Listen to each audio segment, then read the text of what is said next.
Hello, and welcome to iHeart Cooking. I'm registered dietitian Jennifer Stachler. And I'm Chef Dugan Wetzel. We are both from Reid Hospital. Today's program is brought to you by a grant from the American Heart Association, Reid Hospital and Healthcare Services, RPNL, and WCTV. Today, our live audience is joining us from the Richmond community. On our program, we're going to be discussing today how to make heart-healthy meals for two.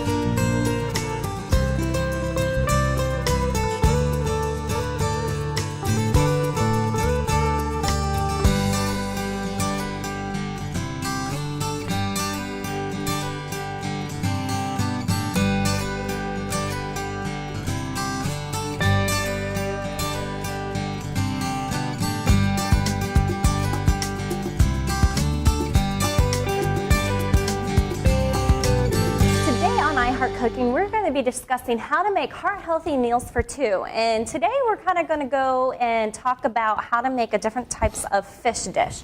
So we're going to make an orange roughy with tomato and spinach, and also a fruit salad with a vanilla cream is what we're essentially making. So you have a well-balanced meal is the focus of it, and we're going to pinpoint on some other health things along the way.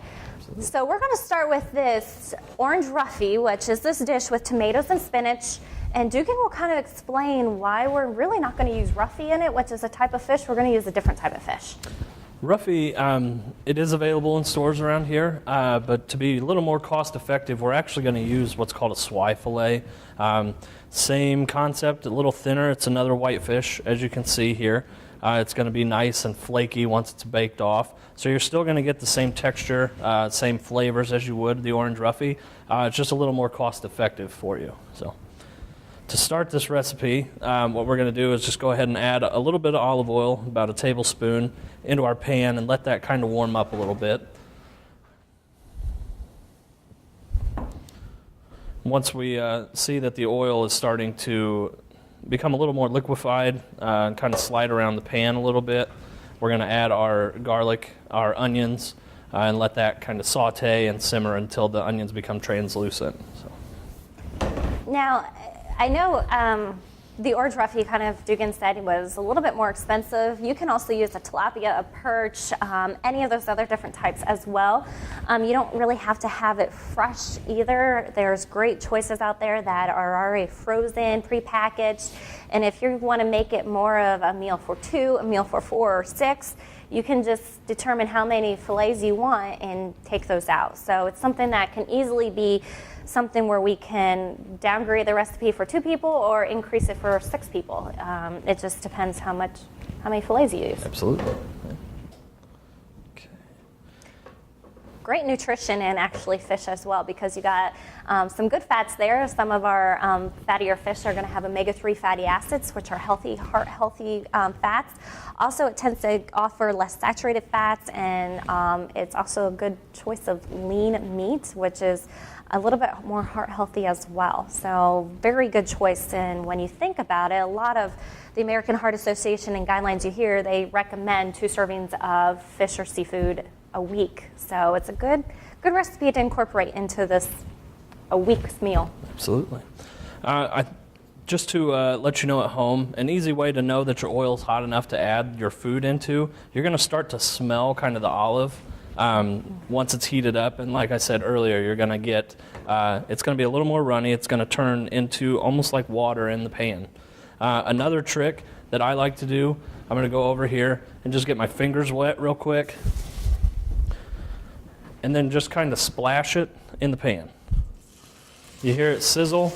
That's when you know that your oil's hot enough to add your onions, your garlic, and you can start sauteing them. The reason that you want to do this, you don't want to put cold food in the pan because it's going to get really soggy. It's going to absorb all that oil, and it just takes a lot longer to cook the onions and get them to where you want them to be. So it's always good to preheat your pan, make sure that everything's ready to go and nice and hot before you add your ingredients to it. Especially with, like Dugan kind of mentioned, those quick tips to increase the amount of, or decrease the amount of time that you're spent at the kitchen. With our busy lives anymore today, we want to try to cook as fast and efficiently as possible, and this definitely speeds it up a little bit for you. Absolutely. It's just going to take a couple minutes to 2 or 3 minutes max. Just let it kind of saute, get the aromatics to come out of the onion and the garlic. Like I said, you're going to wait until it becomes translucent, and then you'll be ready to add your next couple ingredients. So you don't want to sit here and just let it just kind of cook, because with the onions and garlic, what's going to happen is that it'll burn to the bottom of the pan. It'll stick, and you're going to get that burnt flavor kind of cooked off into the rest of your ingredients. So just kind of stay by it, stir it every now and then, make sure that it's getting moved around. That way you're going to reduce the possibility of burning your food. Yeah, and I've done that before in the past when, I'm thinking, oh, they're cooking, I can go do a bunch of other stuff, do some dishes, catch up on some things. Yeah, you don't want to do that, because you're going to change the whole dynamics of the dish with that. So Dugan's correct. Jennifer was talking earlier about speeding things up. Another tip that you can do, not only with the heat coming from the stove itself, directly heating up the onions and the garlic, you can add a little bit of water to kind of give it that steam aspect. So you're getting two kinds of heat to kind of speed it up. You've got your direct heat from the stove, plus you're getting the indirect heat from the steam from the water coming up to kind of speed up the process for you.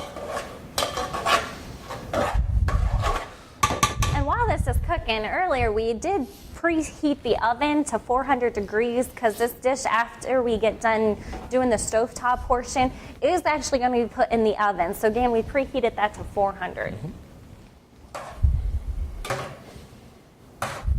Well, it looks like those are becoming translucent as it kind of cooks here in a little bit. Dugan's going to be grabbing some tomatoes here, because the recipe calls actually for Italian tomatoes.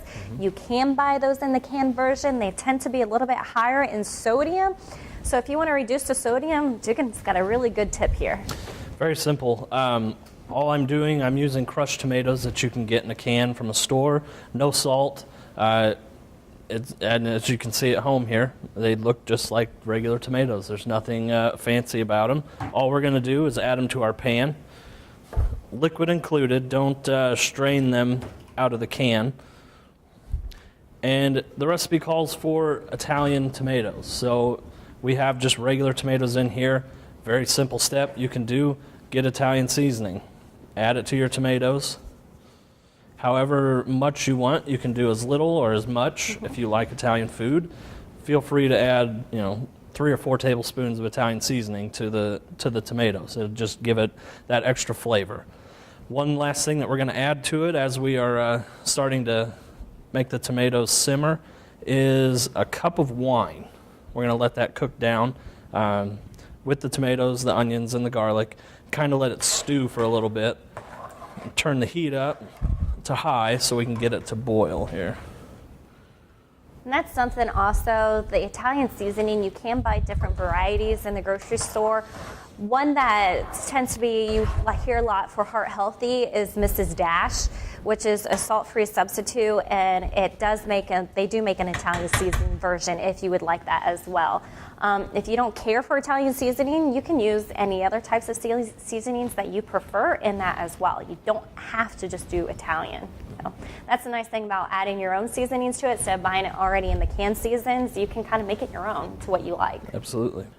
And now, Dugan, I know many people in the audience have questions about, do you have to use the wine that you find in the grocery store that's for cooking, or can you buy wine off the shelf in the wine selection to make the dish or to add that? I always say, if you are a wine drinker, use the wine that you drink to cook, because you're not going to want to cook with wines that you don't really like to drink yourself. So anything that you see yourself, having a glass of wine, white or red, depending on what you're making. With fish, I would definitely go with a white wine, but I would use that same wine that you're drinking in the cooking process. They do have more neutral cooking wines that you can use, but for flavor, I like to use the wine that I would drink just because I already like it. Yeah, so, yeah, absolutely. So you don't have to buy the wine they say is the cooking wine. You don't have to buy that at all. And a lot of times when you're cooking wine, a lot of the alcohol it all gets cooks out. Yeah. So if you're worried about having alcohol in your dish, you're really not going to have that in there because of the cooking process taking that out of it. So. We're starting to simmer the tomatoes. We're going to get them up to a boil, and then we're going to add our fresh spinach. What we're going to do is kind of tear it apart. It's going to wither, it's going to wilt and become small, but we're going to tear it just so it can kind of incorporate a little better in all of the tomatoes and onions, because as you can see in the pan here, there's quite a bit of tomatoes. So. Absolutely. And that's something that I like about this dish. You're getting a protein aspect from the fish, but you're also getting tomatoes, which are non-starchy vegetables, and spinach, which are a dark green leafy vegetable, which is also non-starchy. So you're getting a lot of nutrients from them and different colors, because we know colors play an important factor in what kind of nutrients you actually get as well.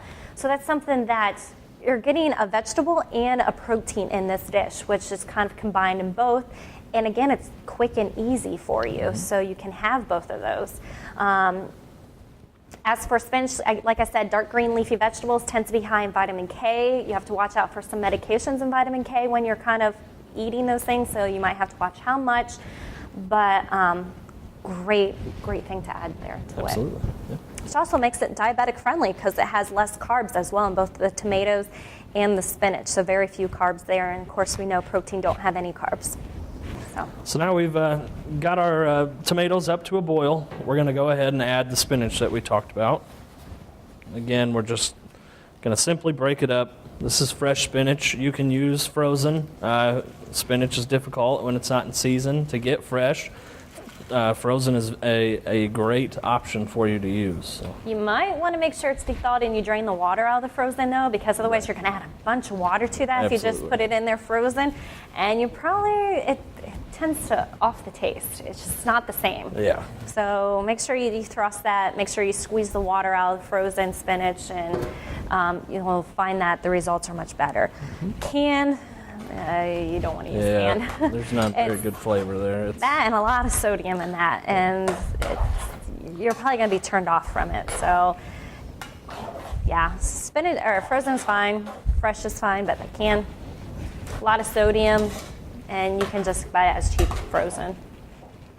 What's nice about adding the spinach, not only nutritionally, but it gives a nice contrast of color. You've got a lot of red and white going on, but now that you've added your spinach, it kind of spreads out, and it's very bright now. Yeah. And then when you add that fillet of fish with it, it's pretty. Absolutely. Especially when we add the fruit with it too, you're going to see a nice variety of colors that we have here. Mm-hmm. We're going to let that cook just for a little bit, kind of let the spinach wilt and wither down. And once that's done, we're going to add our final ingredients to the sauce, and that's just a little bit of parsley, a little bit of dill, and some lemon juice, the acid to kind of help cook the fish. So. And that's something, it calls for fresh of each of those. You can again use dried. Right. Just remember when you use those dry herbs that we talked about in previous episodes, that you will use less of them because they're stronger, they're dried down. It's just, you want to make sure you have less. Use about a third, yeah. Yeah. And then it says for fresh lemon juice as well, you can use lemon juice in the bottle as well. If you want to buy a lemon and use the fresh juice out of it, it works perfectly fine as well. So either way is fine with whatever you'd prefer and have on hand. Alrighty. Go ahead and add that. We're just going to incorporate it.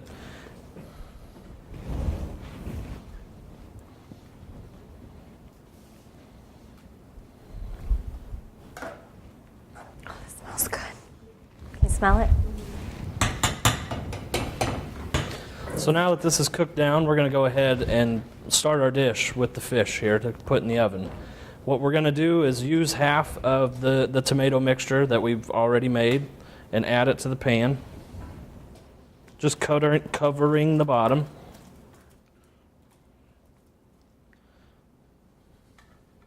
Sit it back on here. Shut that off. Kind of level it out. And now we're going to use our fish, or get our fish and put it in the pan. I'm using a what's called a fish spatula. It's separated in between everything. It's kind of fanned out. It kind of helps get underneath it. It's very flexible, So if you're using difficult fish or you're having problems getting it off the grill, it's really nice and easy to use. Very inexpensive. You can find it at any store, and I would definitely highly recommend it when you're using fish. All right.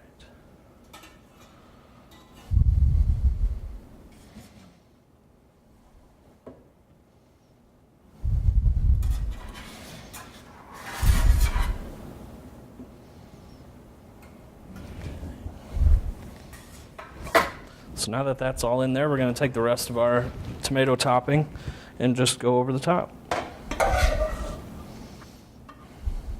And like Jennifer said, we already preheated our oven to 400 degrees, so it's ready to go in there. Take about, depending on the thickness of the fish, 13, 14 minutes to cook completely through.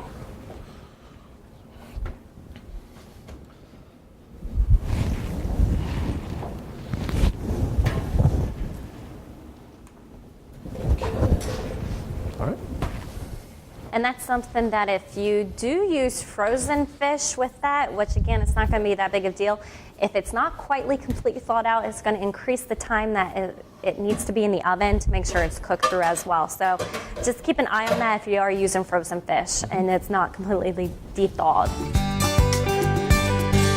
The next thing we're going to make while that actually is baking, the fish is baking, we're going to make vanilla cream with fruit. So it's actually like a dessert, but yet you're getting a serving of fruit in there, just making it a little bit sweeter for you, especially since this is, you know, fish and tomatoes and spinach. Yeah, it has calories there. It has, you know, a complete meal there, but we're going to add an extra food group, and especially if you're diabetic, you'll probably need a little bit more carbs with this meal. So it's a really simple dish to make. All we're going to do is we're going to take some sour cream, we're going to take some confectionate sugar, and we're going to take some vanilla, and we're going to add it to a dish and just whisk it so that's all blended, incorporated together. So I believe this is probably half a cup, I think we have here, of sour cream. And you can get the low-fat sour cream to make it a better option and healthier option for you, reduce the amount, again, of those fats.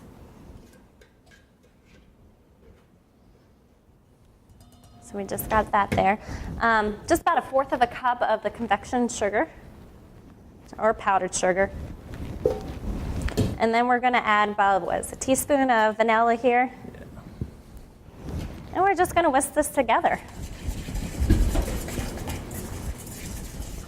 Incorporate it in there. And of course, powdered sugar, it can tend to go everywhere. I usually have a mess when I have this. We'll just kind of whisk it together. And it's all whisked together, very easy to do.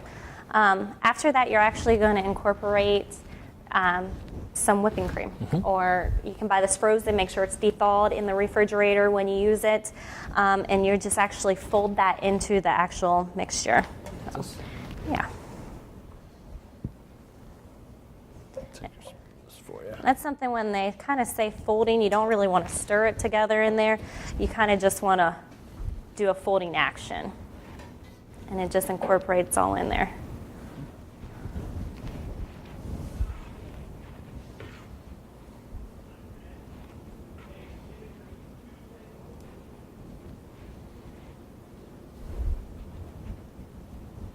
Okay, now that that's all in there, the cream is already done. All you have to do. We're going to take some actually frozen mixed berries. So you'll see we have raspberries, blueberries, you could add strawberries to there, any kind of berry mixture. And we're going to actually add a little bit of that into the bottom of this nice dish. So I'm just going to add some berries from the bottom.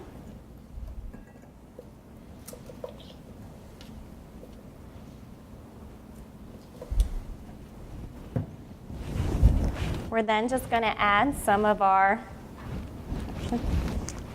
mixture here.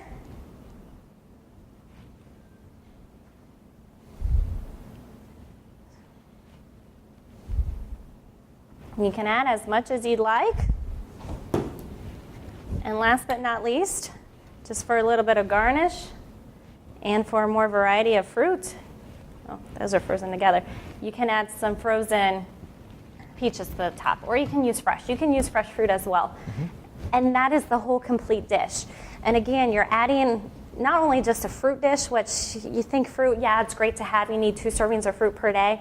Sometimes you get tired of just the whole fruit, and we're kind of just putting a little twist on it, adding a fruit cream. Can look very nice however you present it when you have other individuals over. Again, or it can be a healthy meal for you and a significant other, and this can be also romantic too, kind of thinking of last month with Valentine's Day. So something quick and easy you can add with this. Our orange roughy with tomatoes and spinach is actually done now. And again, remember we substituted that orange roughy for another type of fish. And Dugan's taking it out of the oven as we speak. And again, that took about 13 minutes or so. Of course, this type of fish was a little thinner, so the cooking process went a little bit faster. And again, that's going to change again if it's completely thawed, if you have frozen, and also again the types of fish that you have, the thickness will determine the cooking time as well. You just got to make sure you keep an eye on it.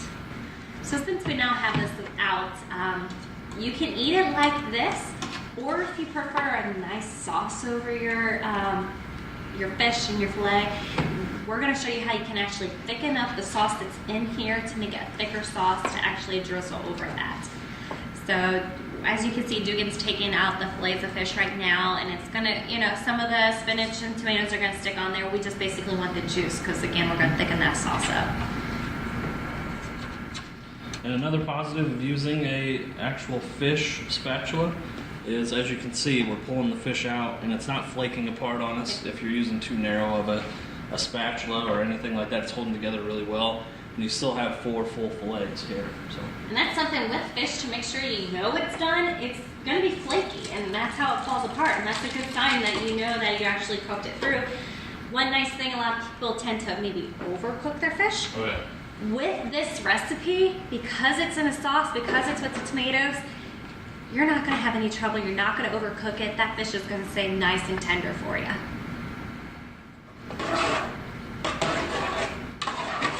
We're just gonna, now our sauce is already heated up, so we're just turning the heat back on. The way we're gonna thicken it, we're actually gonna use cornstarch. Standard way to thicken anything is with a roux, and that's flour and butter. This is a nice, easy way to just add water. Yep. And you're not adding the extra calories from the butter or anything like that. So we're gonna use 2 tablespoons of cornstarch, so we're gonna add about 2 tablespoons of water. You want equal parts in order for it to blend nicely.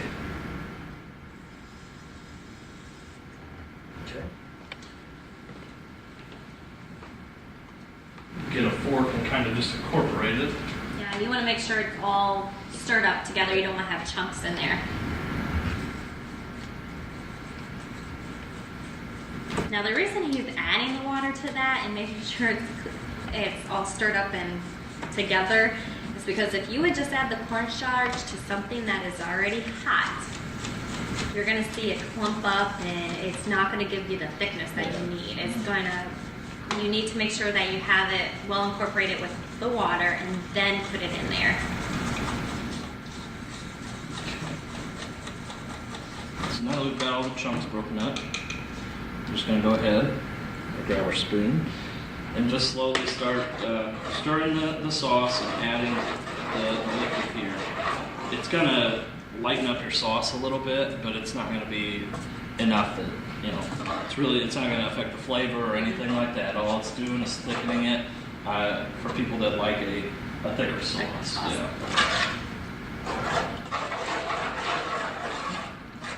Just incorporating it, getting it just to become a little thicker. We'll turn off the heat and be ready to serve.